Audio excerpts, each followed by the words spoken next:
അധ്യായം 10. അവൻ തന്റെ 12 ശിഷ്യന്മാരെ വിളിച്ച് അശുദ്ധാത്മാക്കളെ ബഹിഷ്കരിക്കാനും എല്ലാ രോഗങ്ങളും വ്യാധികളും സുഖപ്പെടുത്താനും അവർക്ക് അധികാരം നൽകി. ആ 12 അപ്പോസ്തലന്മാരുടെ പേരുകൾ: ഒന്നാമൻ പത്രോസ് എന്ന് വിളിക്കപ്പെടുന്ന ശിമയോൻ, അവന്റെ സഹോദരൻ അന്ത്രയോസ്, സെബദിയുടെ പുത്രനായ യാക്കോബ്, അവന്റെ സഹോദരൻ യോഹന്നാൻ, പീലിപ്പോസ്, ബർത്തലോമിയോ, തോമസ്, ചുങ്കക്കാരൻ മത്തായി, ഹൽപ്പയുടെ പുത്രൻ യാക്കോബ്, തദേവൂസ്, കാനാൻകാരൻ ശിമയോൻ, യേശുവിനെ ഒറ്റിക്കൊടുത്ത യൂദാസ് കറിയോത്ത. ഈ 12 പേരെയും യേശു ഇപ്രകാരം ചുമതലപ്പെടുത്തി അയച്ചു: നിങ്ങൾ വിജാതിയരുടെ അടുത്തേക്ക് പോകരുത്, സമരിയാക്കാരുടെ പട്ടണത്തിൽ പ്രവേശിക്കുകയുമരുത്. പ്രത്യുത ഇസ്രായേൽ വംശത്തിലെ നഷ്ടപ്പെട്ടുപോയ ആടുകളുടെ അടുത്തേക്ക് പോകുവിൻ. പോകുമ്പോൾ സ്വർഗരാജ്യം സമീപിച്ചിരിക്കുന്നു എന്ന് പ്രസംഗിക്കുവിൻ. രോഗികളെ സുഖപ്പെടുത്തുകയും മരിച്ചവരെ ഉയിർപ്പിക്കുകയും കുഷ്ഠരോഗികളെ ശുദ്ധരാക്കുകയും പിശാചുക്കളെ ബഹിഷ്കരിക്കുകയും ചെയ്യുവിൻ. ദാനമായി നിങ്ങൾക്ക് കിട്ടി, ദാനമായി തന്നെ കൊടുക്കുവിൻ. നിങ്ങളുടെ അരപ്പട്ടയിൽ സ്വർണമോ വെള്ളിയോ ചെമ്പോ കരുതി വയ്ക്കരുത്. യാത്രയ്ക്ക് സഞ്ചിയോ 2 ഉടുപ്പുകളോ ചെരിപ്പോ വടിയോ കൊണ്ടുപോകരുത്. വേല ചെയ്യുന്നവൻ ആഹാരത്തിന് അർഹനാണ്. നിങ്ങൾ ഏതെങ്കിലും പട്ടണത്തിലോ ഗ്രാമത്തിലോ പ്രവേശിക്കുമ്പോൾ അവിടെ യോഗ്യതയുള്ളവൻ ആരെന്ന് അന്വേഷിക്കുകയും അവിടം വിടുന്നതുവരെ അവനോടുകൂടെ താമസിക്കുകയും ചെയ്യുവൻ. നിങ്ങൾ ആ ഭവനത്തിൽ പ്രവേശിക്കുമ്പോൾ അതിന് സമാധാനം ആശംസിക്കണം. ആ ഭവനം അർഹതയുള്ളതാണെങ്കിൽ നിങ്ങളുടെ സമാധാനം അതിൽ വസിക്കട്ടെ. അർഹതയില്ലാത്തതെങ്കിൽ നിങ്ങളുടെ സമാധാനം നിങ്ങളിലേക്ക് തന്നെ മടങ്ങട്ടെ. ആരെങ്കിലും നിങ്ങളെ സ്വീകരിക്കാതെയോ നിങ്ങളുടെ വചനം ശ്രവിക്കാതെയോ ഇരുന്നാൽ ആ ഭവനം അഥവാ പട്ടണം വിട്ടുപോരുമ്പോൾ നിങ്ങളുടെ പാദങ്ങളിലെ പൊടി തട്ടിക്കളയുവൻ. വിധി ദിവസത്തിൽ ആ പട്ടണത്തേക്കാൾ സോദോം ഗൊമോറ ദേശങ്ങൾക്ക് കൂടുതൽ ആശ്വാസമുണ്ടാകുമെന്ന് സത്യമായി ഞാൻ നിങ്ങളോട് പറയുന്നു. ചെന്നായ്ക്കളുടെ ഇടയിലേക്ക് ചെമ്മരിയാടുകളെ എന്ന പോലെ ഞാൻ നിങ്ങളെ അയക്കുന്നു. അതിനാൽ നിങ്ങൾ സർപ്പങ്ങളെപ്പോലെ വിവേകികളും പ്രാവുകളെപ്പോലെ നിഷ്കളങ്കരുമായിരിക്കുവിൻ.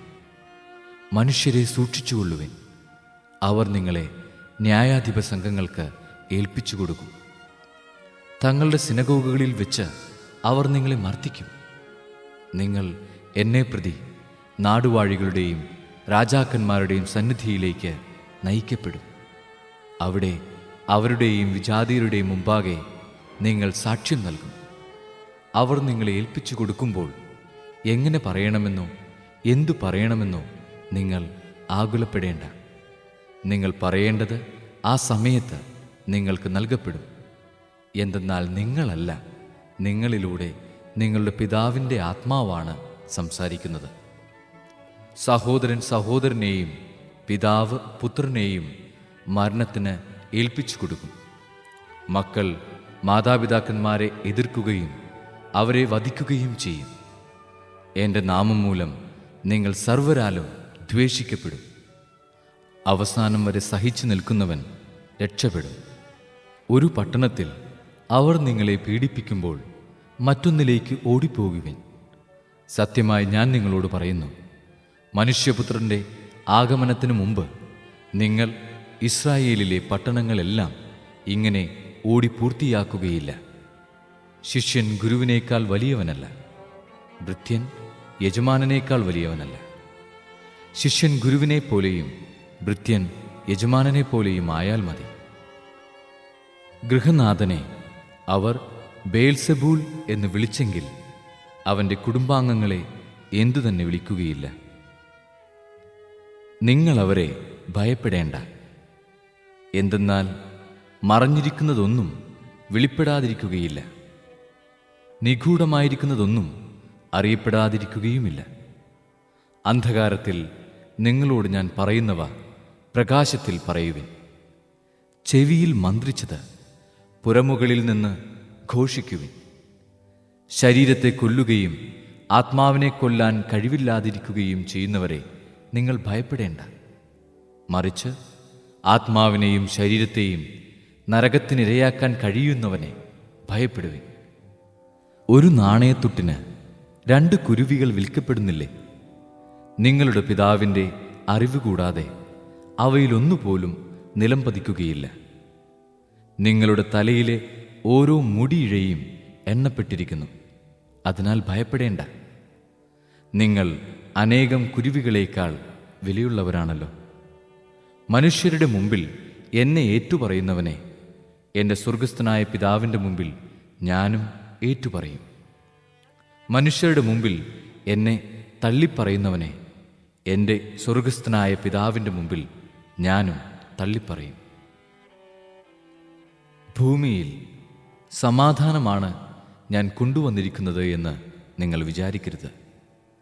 സമാധാനമല്ല, വാളാണ് ഞാൻ കൊണ്ടുവന്നിരിക്കുന്നത്. എന്തെന്നാൽ ഒരുവനെ തൻ്റെ പിതാവിനെതിരായും മകളെ അമ്മയ്ക്കെതിരായും മരുമകളെ അമ്മായിയമ്മയ്ക്കെതിരായും ഭിന്നിപ്പിക്കാനാണ് ഞാൻ വന്നിരിക്കുന്നത്. സ്വന്തം കുടുംബത്തിൽപ്പെട്ടവർ തന്നെയായിരിക്കും ഒരുവൻ്റെ ശത്രുക്കൾ.